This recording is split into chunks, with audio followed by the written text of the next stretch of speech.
চার ধরনের পুরুষেরা কখনো জান্নাত পাবে না, তাদের জন্য জাহান্নাম ওয়াজিব হয়ে থাকবে। এক নম্বরে, যেই সমস্ত পুরুষেরা স্ত্রীদের হক আদায় করে না, স্ত্রীর উপরে জুলুম করে।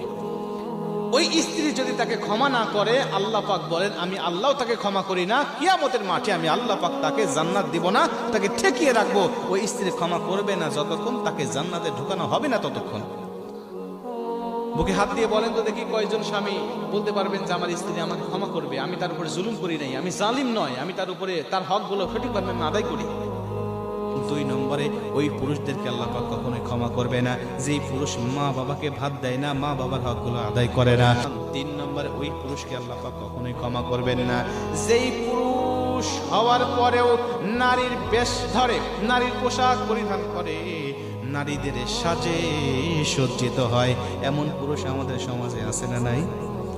কানে দুল পরবে মহিলারা না পুরুষেরা? কি কানে দুল কারা পরবে? অনেক পুরুষের কানেও দুল দেখা যায়, কথা বলেন ঠিক কিনা?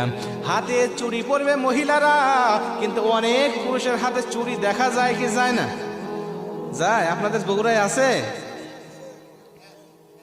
ব্যাস পরে না, চুড়ি পরে না, ব্যাস পরে।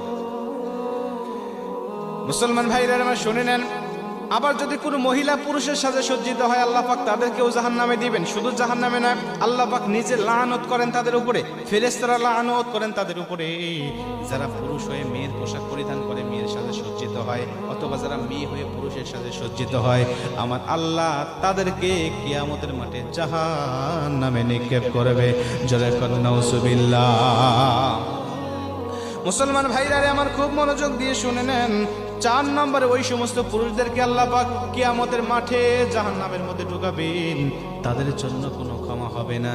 যারা পুরুষ হওয়ার পরেও যারা নিজের আন্ডারে মেয়ে আছে কিন্তু মেয়েকে পর্দায় রাখে না, যাদের আন্ডারে স্ত্রী আছে কিন্তু স্ত্রীকে পর্দায় রাখে না, যাদের আন্ডারে মা আছে কিন্তু মাকে পর্দায় রাখে না, যাদের আন্ডারে ছোট বোন আছে কিন্তু বোনকে পর্দায় রাখে না, এই চারজন মহিলাকে সে দ্বীনের পথে পরিচালিত করতে পারে নাই, আল্লাহ পাক ওই সমস্ত পুরুষকে জাহান্নামের মধ্যে ঢুকায় দিবে।